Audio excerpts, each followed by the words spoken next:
আমার নবীর শ্রেষ্ঠত্ব রব্বুল আলামিন সৃষ্টিতে উলুমে আউয়ালিন ওয়া আখিরিন এর মালিক বানিয়েছেন রহমতুল লিল আলামিন সাল্লাল্লাহু আলাইহি ওয়াসাল্লামকে। বড় করে বলেন সুবহানাল্লাহ। আমার নবীর শ্রেষ্ঠত্ব সকল নবীদের উপর 1,24,000 আম্বিয়ায়ে কেরাম, তাদের উপরে 313 জন রাসূল, তাদের উপরে 14 জন উলুল আজমে মিনার রাসূল, তাদের উপরে 4 জন মুরসাল, সবার উপরে যিনি তিনি মুস্তাফা।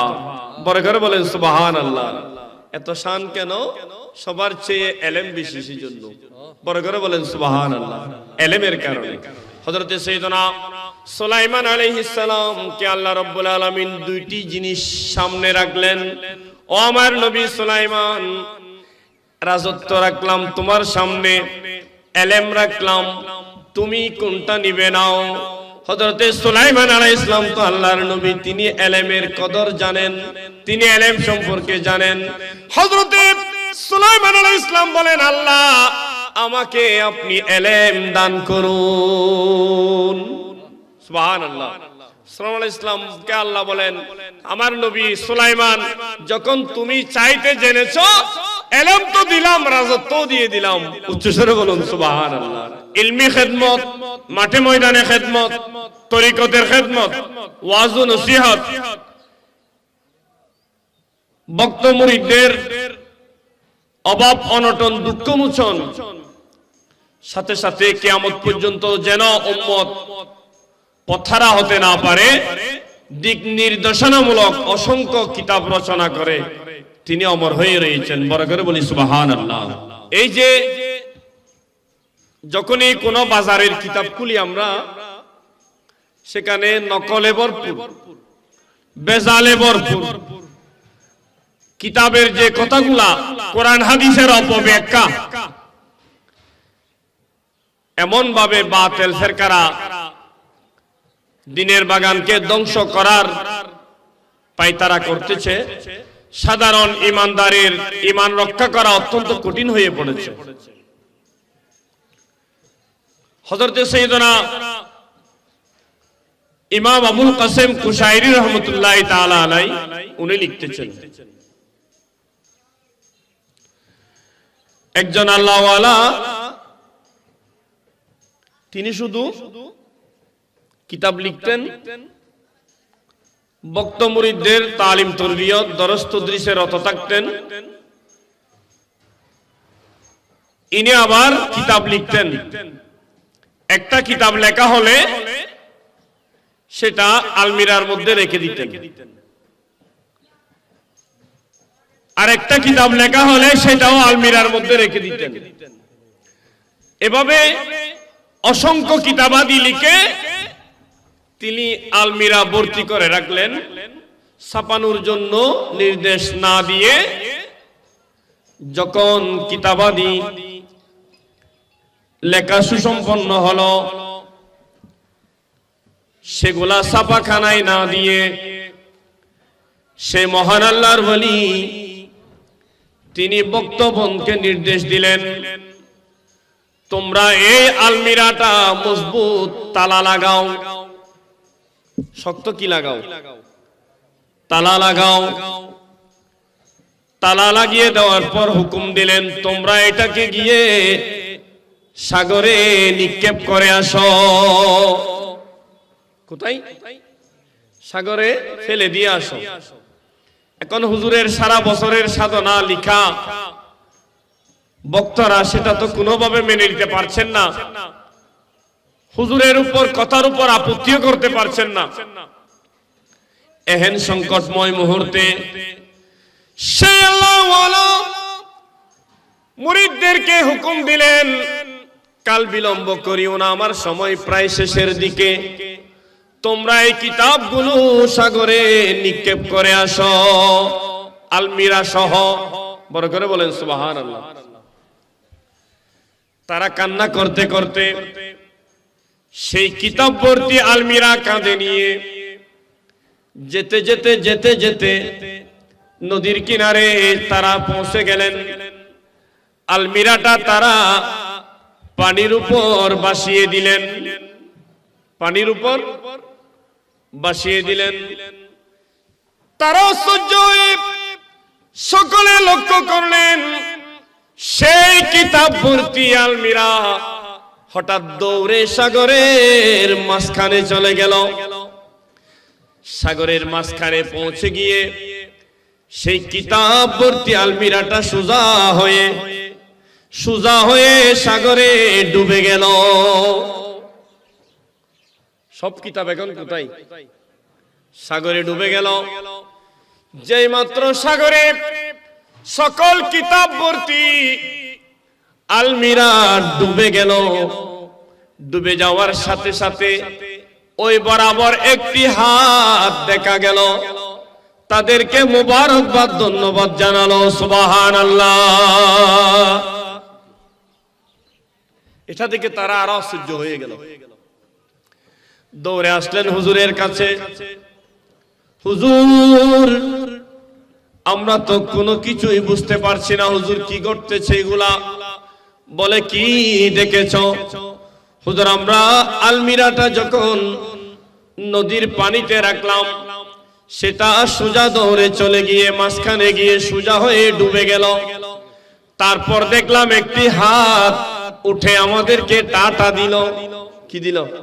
টাটা যেটা বলে আর কি। আচ্ছা, দেখেছো তোমরা? হ্যাঁ দেখেছি। হুজুর, এর রাজ রহস্য কি?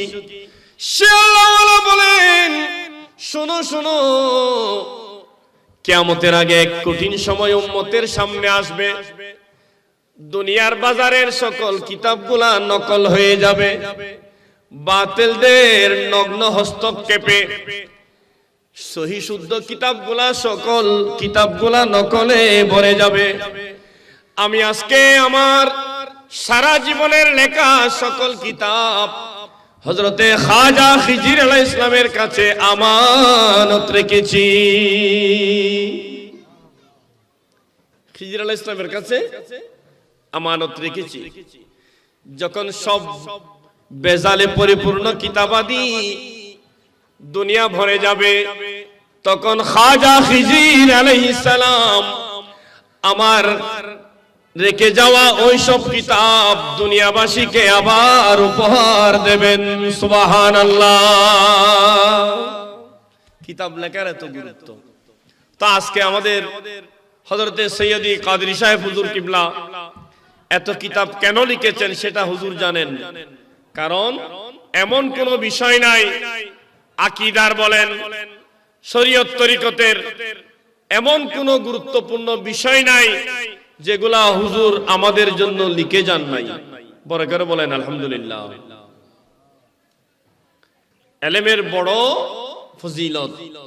আল্লাহ বলেন, ইয়ারফাইল্লাহুল লাযিনা আমানু মিনকুম ওয়াল্লাযিনা উতুল ইলমা দারাজাত। শোনো শোনো, যারা ঈমানদার তোমাদের মাঝে এবং আল্লাহ রাব্বুল আলামিন যাদেরকে ইলম দান করেন, তাদের অসংখ্য অগণিত মর্যাদা আল্লাহ বৃদ্ধি করেন। সকলে বলি সুবহানাল্লাহ। হুজুর কিবলার কত মর্যাদা অহরহ বৃদ্ধি হচ্ছে, সেটা আমরা চোখে দেখতেছি না। এই যে বাগান, ইলম চর্চার বাগান করে দিয়েছেন। অনেক দেখবেন শুধু লঙ্গর চলে ভালো, খানা পিনার ইন্তজাম সেটা অনেক বড় ইবাদত, কিন্তু মুরিদরা নামাজ কিভাবে পড়বেন সেটা জানে না, কোরআনে পাকের তেলাওয়াত জানেন না, আদব কায়দা সুন্দর চরিত্র কি সেটা তারা জানে না। অথচ প্রত্যেক মাসে কয়েকটা এখানে ইলমের মজলিস হয় খানকা শরীফে, হয় কিনা? এগুলা হুজুর কিবলার কারামত। সবগুলা কি কারামত? এগুলা এমনে এমনে হয়ে যায় না। আমি তো পারতেছি না, আপনি তো পারতেছেন না। এগুলার জন্য নির্দিষ্ট কিছুকে আল্লাহ রাব্বুল আলামিন মনোনীত করেন। এই যে সিফাতলির মানুষ কালকে আওলাদ রাসূল সাল্লাল্লাহু আলাইহি ওয়াসাল্লাম তশরীফ এনেছেন, এটা আমরা কতজন উপলব্ধি করেছি, বুঝতে পেরেছি আওলাদ রাসূল কি।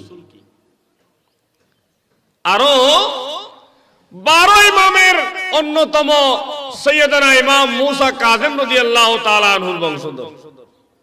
বড় করে বলেন সুবহানাল্লাহ। ইমাম মুসা কাযিম কে? আমার নবী বলেন আল আইম্মাতু বাদি ইসনা আশারা, ঠিক আছে না? আমার পর 12 ইমাম। কয় ইমাম? 12 ইমাম। প্রথম নাম্বার হযরতে সাইয়েদনা মাওলায়ে কায়নাত মাওলা আলী মুশকিল কুশা হায়দারে কাররার রাদিয়াল্লাহু তাআলা আনহু। দ্বিতীয় জন হযরতে সাইয়েদনা সৈয়দুল আসখিয়া ইমাম হাসানে মুজতাবা রাদিয়াল্লাহু তাআলা আনহু। তৃতীয় জন হযরতে সৈয়দুশ শুহাদা শহীদে দশতে কারবালা ইমামে আরশ মুকাম হযরতে সৈয়দনা ইমাম হুসাইন পাক রাদিয়াল্লাহু তাআলা আনহু। চতুর্থ হযরতে সৈয়দনা ইমাম যায়নুল আবেদিন রাদিয়াল্লাহু তাআলা আনহু। পঞ্চম হযরতে সৈয়দনা ইমাম বাকির রাদিয়াল্লাহু তাআলা আনহু। ষষ্ঠ হযরতে ইমাম জাফর সাদিক রাদিয়াল্লাহু তাআলা আনহু। সপ্তম সৈয়দনা ইমাম মুসা কাযিম রাদিয়াল্লাহু তাআলা আনহু। অষ্টম হযরতে সৈয়দনা ইমাম আলী রেজা রাদিয়াল্লাহু তাআলা আনহু। নবম হযরতে সৈয়দনা ইমাম নকি রাদিয়াল্লাহু তাআলা আনহু। দশম ইমাম হযরতে সৈয়দনা ইমাম তকি রাদিয়াল্লাহু তাআলা আনহু। 11তম হযরত সৈয়দনা ইমাম হাসান আসকারী রাদিয়াল্লাহু তাআলা আনহু। 12তম হযরতে আবুল কাসেম ইমাম মুহাম্মদ মাহদী রাদিয়াল্লাহু তাআলা আনহু। বড় করে বলেন সুবহানাল্লাহ। এই ইমামগণের নামের একটা ফজিলত হলো এই 12 ইমামের নাম তেলাওয়াত করে কোন পাগল ব্যক্তির গায়ে যদি দম দেওয়া হয়, ফু দেওয়া হয়, কোন কামেল ব্যক্তি এই 12 ইমামের বরকতময় নাম তেলাওয়াত করে কোন পাগল দেওয়ানা মজনু ব্যক্তির শরীরে দম করে ফুঁক দেয়, ওই পাগল আর পাগল থাকবে না, সেটাকে আল্লাহ ভালো করে দেবেন। বড় করে বলুন সুবহানাল্লাহ। তো আওলাদ রাসূলের সপ্তম 12 ইমামের সপ্তম ইমাম হযরতে সৈয়দনা ইমাম মুসা কাযিম রাদিয়াল্লাহু তাআলা আনহুর বংশধর। গতকালকে এসেছেন, আলহামদুলিল্লাহ, ইনশাআল্লাহ আজকেও তশরিফ আনবেন। কত বড় আলেম! ওনার তাকরীর শুনে উলামারা ধারণা করেছেন একদিকে বড় আলেম, একদিকে বড় ওলি, আর একদিকে আওলাদ রাসূল। ইনারা হুজুর দোয়া করেন, একটু দোয়া করবেন বলতে হবে না, আপনার দিকে তাকিয়ে মুস্কি হাসি দিলে আপনার দুনিয়া আখিরাত কামিয়াব হয়ে যাবে। ইনারা এমন জাত। হযরতে সাইয়েদনা ইমাম মুসা কাযিম রাদিয়াল্লাহু তাআলা আনহুর বিরুদ্ধে বাতিলরা ষড়যন্ত্র শুরু করলো। একদল বলতে লাগলো ইনি আওলাদের রাসূল না, নাউজুবিল্লাহ বলেন না। এখন সরকারকে প্ররোচনা দিয়ে মিসগাইড করলো, ইমাম সৈয়দনা মুসা কাযিম রাদিয়াল্লাহু তাআলা আনহুর বিরুদ্ধে দাঁড় করালো সরকারকে, রাষ্ট্রপ্রধানকে, খলিফাকে। তো খলিফা সৈয়দনা ইমাম মুসা কাযিম রাদিয়াল্লাহু তাআলা আনহুকে বন্দী করলো, নাউজুবিল্লাহ। এখন আওলাদের রাসূল সেটা প্রমাণের, মুখে বললে তারা বিশ্বাস করে না, সেটা প্রমাণ করার জন্য একটা ব্যবস্থা করা হলো যে যিনি আওলাদ রাসূল হবেন তাকে বনের বাঘে সমীহ করে সম্মান করে, ক্ষুধার্ত বাঘ তাকে খাওয়ার পরিবর্তে তাকে সম্মান করে। বড় করে বলেন সুবহানাল্লাহ। হযরতে সাইয়েদনা ইমাম মুসা কাযিম রাদিয়াল্লাহু তাআলা আনহুকে বন্দী করে রেখে একটি বনের ক্ষুধার্ত বাঘকে কাঁসাই শিকল বন্দী করে 3 দিন কোনো খাবার পানীয় না দিয়ে সেই বাঘকে রাগান্বিত করে ফেললো। সেই বাঘ ক্ষুধার জ্বালায়, পানির তৃষ্ণায় কাতর হয়ে সে অস্থিরতা শুরু করলো। সেই বাঘ এমন ভয়ানক আকৃতি ধারণ করলো, বনের বাঘ সেই বাঘকে উত্তপ্ত করে, রাগান্বিত করে, ভয়ঙ্কর রূপ দিয়ে 3 দিন বেঁধে রাখার পর ওই বাঘের কাঁসার সামনে যে দরজা দিয়ে বাঘ বের হবে সেই দরজার সামনে ইমাম মুসা কাযিম রাদিয়াল্লাহু তাআলা আনহুকে দাঁড় করিয়ে দেওয়া হলো। সাইয়েদনা ইমাম মুসা কাযিম রাদিয়াল্লাহু তাআলা আনহুকে সেই বাগের কাসার সামনে দাঁড় করিয়ে রাখা হলো, দাঁড়িয়ে রাখা হলো। ইতিমধ্যে 3 দিনের ক্ষুধার্ত ভয়ঙ্কর রূপ ধারণকারী বাগের কাসার দরজা খুলে দেওয়া হলো। ওই খুলে দেওয়ার পর, কাসার দরজা খুলে দেওয়ার পর বাঘ দৌড়ে গিয়ে কোন ধরনের বিশৃঙ্খলা না করে, কোন দিকে কাউকে আক্রমণ না করে, বাগের কাসার দরজার সামনে দাঁড়ানো আওলাদের রাসূলের সপ্তম ইমাম সাইয়্যিদুনা ইমাম মুসা কাযিম রাদিয়াল্লাহু তাআলা আনহুর সামনে গিয়ে মাথা ঝুঁকাইয়ে দিল। সেই বনের বাঘ সামনে যা পাবে তাই খেয়ে ফেলবে, আক্রমণ করবে, ধ্বংস করে ফেলবে। কারণ 3 দিনের ক্ষুধার্ত বাঘ, সেটাকে দরজা খুলে দেওয়ার পর বাঘ দৌড়ে গিয়ে আওলাদুর রাসূল সাইয়্যিদনা ইমাম মুসা কাযিম রাদিয়াল্লাহু তাআলা আনহুর পায়ে গিয়ে চুম্বন দিল। উচ্চস্বরে বলেন সুবহানাল্লাহ। ইনি আওলাদুর রাসূল, সেই মহান ইমাম মুসা কাযিম রাদিয়াল্লাহু তাআলা আনহুর আওলাদ তশরীফ এনেছেন। এবং হযরত সাইয়্যিদনা গজালি জামা আল্লামা কাযিমি রাহমাতুল্লাহি তাআলা আলাইহির সফির দূত প্রতিনিধি আল্লাহ দয়া করেছেন, আমরা আল্লামা কাদেরী হুজুর কাদেরী সাহেব রহমাতুল্লাহ আলাইহিকে পেয়েছি। আলহামদুলিল্লাহ বলেন না? এটা কত বড় কথা। তাহলে এখানে কাজেমি ফয়জান জারি আছে। এইসব এত বড় বড় বাংলাদেশে বিভিন্ন দরবারে বিভিন্ন রকমের ওরস উদযাপিত হয়, কিন্তু এই দরবারের ওরসের ডং রং শান একটু ভিন্ন।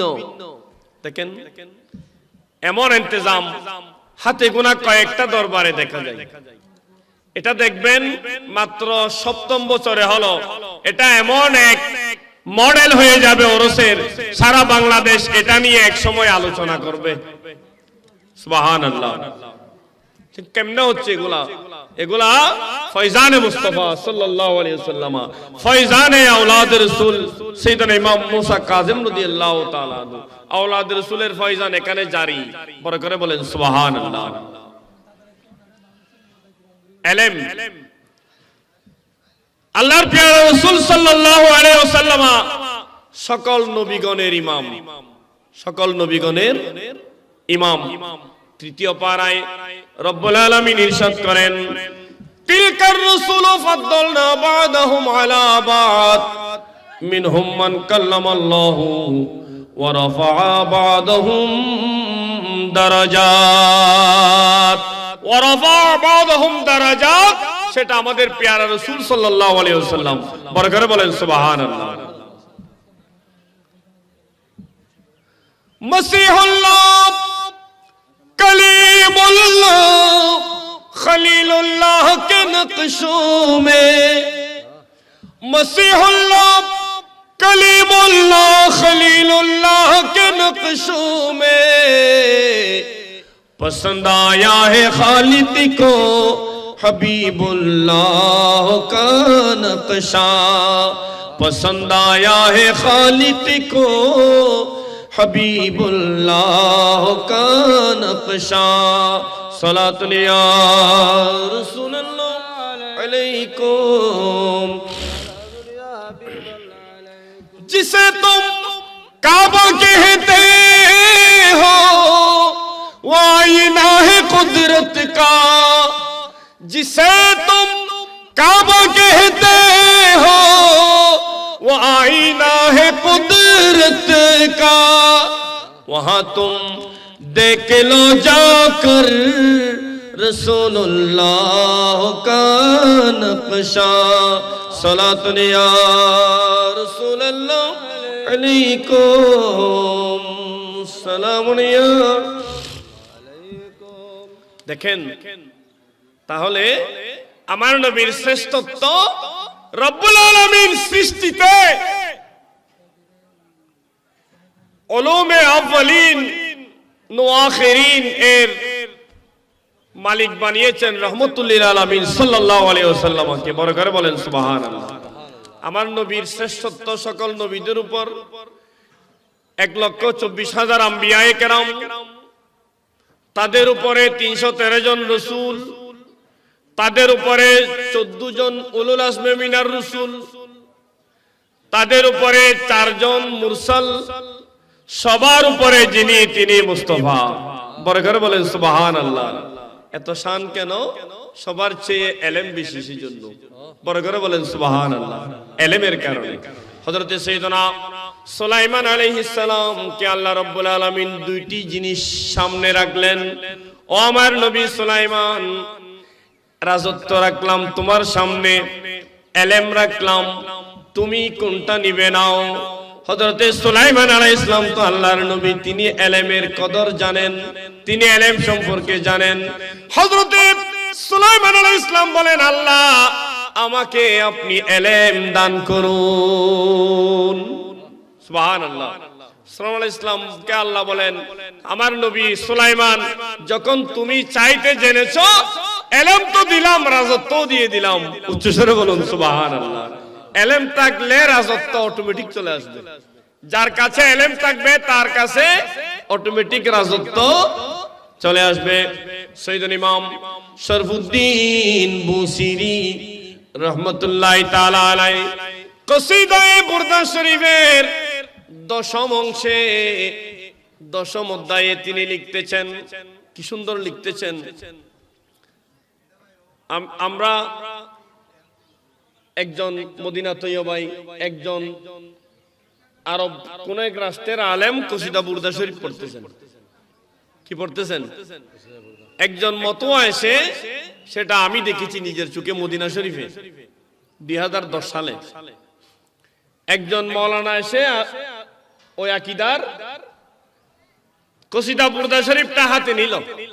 হাতে নিয়ে ওই 10ম অধ্যায়ের এই লাইনটা দেখিয়ে আপত্তিজনক কথা বলতেছে। কোনটা? ফাইন্না মিন জুদিকা দুনিয়া ওয়া দাররাতাহা, ফাইন্না মিন জুদিকা দুনিয়া ওয়া দাররাতাহা ওয়া মিন উলুমিকা ইলমাল্লাহি ওয়াল কলামি। সালাতুন ইয়া রাসূলুল্লাহ আলাইকুম, সালামুন ইয়া হাবিবাল্লাহ আলাইকুম। ইমাম বুসিরি দেরতকণ্ঠে বলেন, এই কথাটা যদি আপত্তিকর হতো, এই কসিদার কথাটা যদি শিরিক হতো, তাহলে ইমাম বুসিরি রহমাতুল্লাহ আলাইহিকে আমার নবী তশরিফ এনে চাদর কেন দিলেন? আমার নবী কি দিয়েছেন? চাদর শরীফ, বুরদা শরীফ, কালী কামলিওয়ালা নবী চাদর শরীফ দান করেছেন সৈয়দনা ইমাম বুসিরি রহমাতুল্লাহ আলাইহিকে। এবং এটা বলেন নাই, ও বুসিরি, ফাইন্না মিন জুদিকা দুনিয়া ওয়া দাররাতাহা ওয়া মিন উলুমিকা ইলমাল্লাহি ওয়াল কালামি, যে কথাটা তুমি লিখেছো সেটা বাদ দিয়ে দাও। আমার নবী তো সেটা বলেন নাই। আমার নবী এসে খুশি হয়ে কসিদা পুরা শুনে ইমাম বুসিরি রহমাতুল্লাহি তাআলা আলাইহির ওই শরীর যেটা অবশ হয়ে গিয়েছিল, অচল হয়ে গিয়েছিল, দস্তে নবুয়ত দ্বারা পরশ দিতেছিলেন, যখন নাত শরীফ তেলাওয়াত শেষ হয়ে গেল, তখন আমার কামলিওয়ালা নবীজি সাল্লাল্লাহু আলাইহি ওয়াসাল্লাম ইমাম বুসিরি রাহমাতুল্লাহ আলাইহিকে চাদর শরীফ উপহার দিলেন। বড় করে বলেন সুবহানাল্লাহ। তাহলে ওই কথার উপর আমার নবীর সন্তুষ্টি আছে, আমার নবী ওই কথাটা কবুল করেছেন, আমার নবী ওই কথাটাকে সঠিক বলে সনদ দিয়েছেন। বড় করে বলুন সুবহানাল্লাহ। কোন কথা?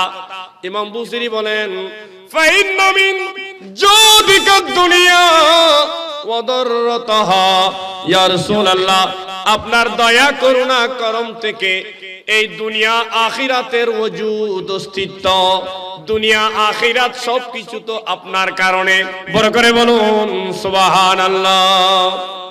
ইয়া রাসূলুল্লাহ, সবকিছুর ইলম লৌহে মাহফুজে সংরক্ষিত। সবকিছু কোথায়? লৌহে মাহফুজে। কোরআন কোথায়?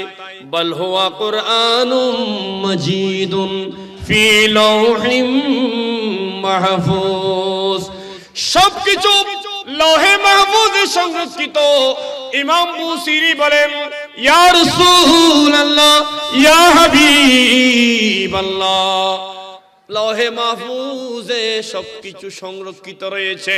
ইয়া রাসূলুল্লাহ, ইয়া হাবিবাল্লাহ, ওয়া মিন উলুমিকা ইলমুল লাহি ওয়াল কলমি। সুবহানাল্লাহ বলেন না।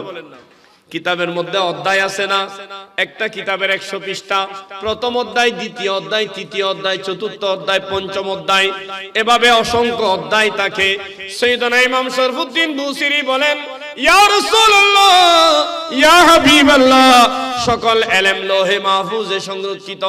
ইয়া রাসূলুল্লাহ, সেই লৌহ কলম তো আপনি নবীর সিনায়ে পাকের একটি অধ্যায়ের নাম।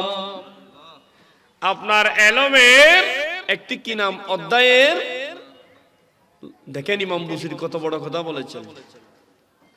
তো এই কথাটার উপর তো আমার নবী আপত্তি করেন নাই। আপত্তি করলে সংশোধন করে দিতেন, যেভাবে হযরতে সাইয়েদনা কাব ইবনে যুহাইর রাদিয়াল্লাহু তাআলা আনহু আমার নবীর সামনে যখন কসিদায়ে বানাত সাওয়াত তেলাওয়াত করছিলেন, আমার রাহমাতুল লিল আলামিন নবীজি সাল্লাল্লাহু আলাইহি ওয়াসাল্লাম কাব বিন যুহাইর রাদিয়াল্লাহু তাআলা আনহুর কবিতা শুনছিলেন, নাত শুনছিলেন। নাত এমন একটি ইবাদত, নাত এমন একটি ব্যাপার যা দ্বারা আল্লাহ এবং আল্লাহর রাসূলের রাগ শান্ত হয়ে যায়। নাত এমন একটি বিষয় যা আল্লাহ এবং আল্লাহর রাসূলের রাগকে প্রশমিত করে, আল্লাহ এবং আল্লাহর রাসূলকে রাজি করে। বড় করে বলেন সুবহানাল্লাহ। সেই কাব বিন যুহাইর রাদিয়াল্লাহু তাআলা আনহু এদিকে নাত পড়তেছিলেন। আমার নবী কাব বিন যুহাইর কোথায় কোথায় একটু একটু ভুল করেছেন, সেগুলো আবার সংশোধন করে দিয়েছেন। উচ্চস্বরে বলুন সুবহানাল্লাহ। তাহলে শরফুদ্দীন বুসিরি যদি কসিদায়ে বুরদা শরীফের ভিতর কোন ধরনের ভুল বিষয় নিয়ে আসতেন, যেমন ফাইন্না মিন জুদিকা দুনিয়া ওয়া দাররাতাহা ওয়া মিন উলুমিকা ইলমাল্লাহি ওয়াল কালামি, এই কথাটা যদি শিরক হতো, আমার নবী শিরক কি করতে এসেছেন নাকি ধ্বংস করতে এসেছেন? বলেন না। আমার নবী শিরক, কুফর, বেদাত এগুলাকে কি করতে এসেছেন? ধ্বংস করতে এসেছেন। সেই নবী কি কসিদা বুরদা শরীফের ওই আপনারা যারা যেটাকে শিরক মনে করতেছেন সেটাকে সাপোর্ট করে আমার নবী ইমাম বুসিরিকে চাদর দিয়েছেন? কখনো না।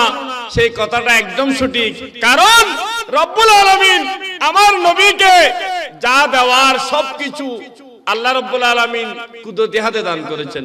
বড় করে বলেন সুবহানাল্লাহ।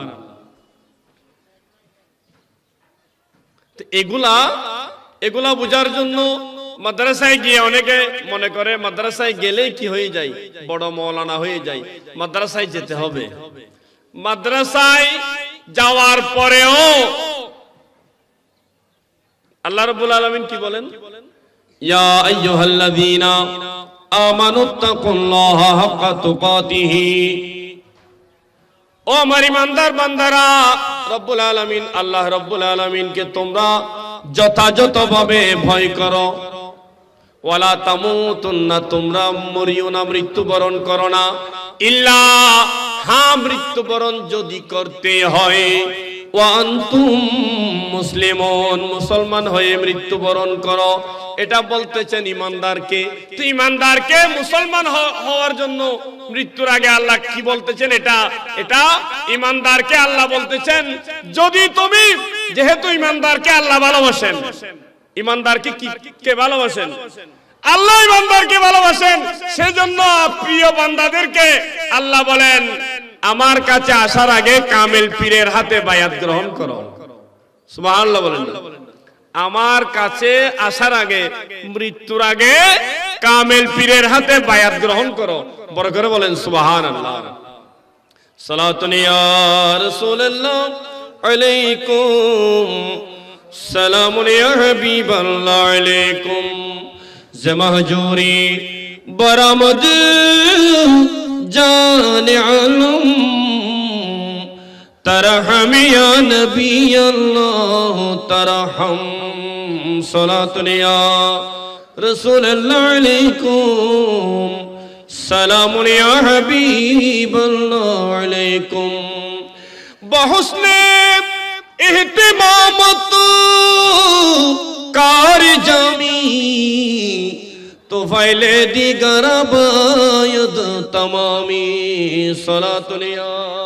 সোহবতের কত মূল্য! আমার নবীজির সাহাবায়ে কেরামের সবচেয়ে বড় পরিচয় হলো আমার নবীর সকল সাহাবীরা মুত্তাকি হওয়া সত্ত্বেও, পরহেজগার হওয়া সত্ত্বেও, দানশীল হওয়া সত্ত্বেও, শ্রেষ্ঠ মুজাহিদ হওয়া সত্ত্বেও, শ্রেষ্ঠ আল্লাহওয়ালা হওয়া সত্ত্বেও, শ্রেষ্ঠ সখী হওয়া সত্ত্বেও তাদেরকে হাজী গাজী মুজাহিদ বলা হয় না, তাদেরকে সাহাবী বলা হয়। সোহবতের কি মূল্য!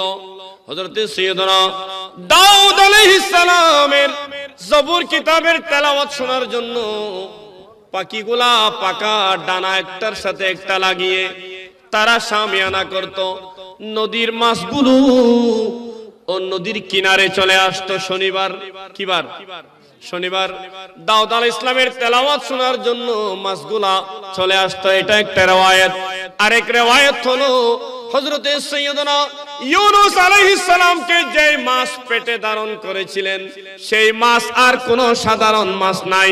আল্লাহর নবীকে পেটে ধারণ করার কারণে সেই মাছের মধ্যে বুজুর্গি এসে গিয়েছে। হযরতে সাইয়্যিদনা দাউদ আলাইহিস সালামের তেলাওয়াত শোনার জন্য নদীর মাছগুলা কোথায় আসতো? কিনারে চলে আসতো। এটা একটা বর্ণনা। কিন্তু যখন আপনি তাসাউফের কিতাব খুলবেন সেখানে দেখবেন অন্য আরেক বর্ণনা। হযরতে সাইয়্যিদনা ইউনূস আলাইহিস সালামকে যে মাছ পেটে ধারণ করেছিল সেই মাছ ইউনূস আলাইহিস সালাম এর সোহবতে আসার কারণে সেই মাছ আর সমুদ্রের অন্য মাছের মতো নাই। সেই মাছটার মধ্যে বুজুর্গি এসে গিয়েছিল। সেই মাছটা এখন সাধারণ না, সেটা অসাধারণ, সেটা বুজুর্গ মাছ হয়ে গিয়েছিল। কিতাবের মধ্যে রয়েছে হযরতে সাইয়্যিদনা দাউদ আলাইহিস সালামের তেলাওয়াত যেই শনিবার তেলাওয়াত করতেন, তেলাওয়াত শোনার জন্য ইউনূস আলাইহিস সালামকে পেটে ধারণকারী সেই বুজুর্গ মাছটা হযরতে দাউদ আলাইহিস সালামের তেলাওয়াত শুনতে আসতো, আর সেই মাছটিকে দেখার জন্য সাগরের অন্য মাছগুলা চলে আসতো, চতুর্দিকে ঘিরে ধরতো সেই মাছটির কি পাওয়ার জন্য? সোহবত পাওয়ার জন্য। বড় করে বলেন সুবহানাল্লাহ। এটাই হলো সোহবত, শরাফত হাসিল করার জন্য। তারাও যেন, তাদের মাঝেও যেন বুজুর্গি এসে যায়। দেখেন মাছগুলাও বুঝে, মাছগুলাও কামেল চিনে, বুজুর্গ চিনে, নদীর মাছও চিনে, বন জঙ্গলের পশু পাখিও বুজুর্গ চিনে, নবী চিনে, ওলি চিনে, কিন্তু বদনসিব একদল চিনে না। আল্লাহ আমাদেরকে হেফাজত করুন। আমি বলতেছিলাম ইমাম বুসিরি, যদি ইমাম বুসিরির কথাটা শিরিক হতো তাহলে আমার নবী বলতেন এই লাইনটা বাদ দাও, ফাইন্না মিন জুদিকা দুনিয়া মাদাররাতাহা ওয়া মিন উলুমিকা ইলমাল্লাহি ওয়াল কলমি। ইয়া রাসূল পাক সাহেবুল আওলাক সাল্লাল্লাহু আলাইহি ওয়াসাল্লাম, দুনিয়া এবং আখিরাতের ওজুদ আপনার থেকে। ইয়া রাসূলুল্লাহ, লৌহে মাহফুজ, লৌহ কলমের ইলম আপনার সিনায়ে পাকের ইলমের একটি অধ্যায়ের নাম। বড় করে বলেন সুবহানাল্লাহ।